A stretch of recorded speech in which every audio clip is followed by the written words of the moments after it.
ভারতের ছাত্র ফেডারেশনের 21তম রাজ্য সম্মেলন হলো মঙ্গলবার। এই উপলক্ষে এদিন রক্তদান শিবিরের আয়োজন করা হলো ছাত্র ফেডারেশনের তরফে। মেলার মাঠ স্থিত তাদের অফিস কার্যালয়ে হলো এই রক্তদান শিবির। এতে উপস্থিত ছিলেন রাজ্য সম্পাদক সহ অন্যান্য নেতৃত্বরা।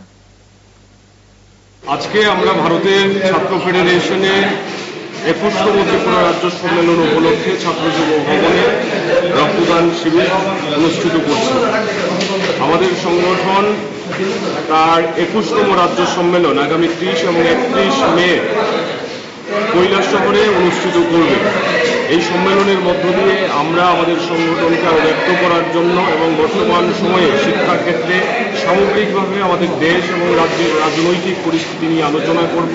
আমাদের সংগঠনকে আরো প্রধান করার প্রশ্নে আমরা কিভাবে ভূমিকা পালন করতে পারি, কিভাবে স্কুলে কলেজে বিশ্ববিদ্যালয়ের ক্যাম্পাসে নতুনভাবে সংগঠনকে ছড়িয়ে দিতে পারি, তার জন্য পরিকল্পনা নেওয়া হবে। এই সম্মেলনের বার্তা দিয়েই জুড়ে থাকে বাঁধন আপনার চেয়েও আপন, জুড়ে থাকে বাঁধন আপনার চেয়েও আপন,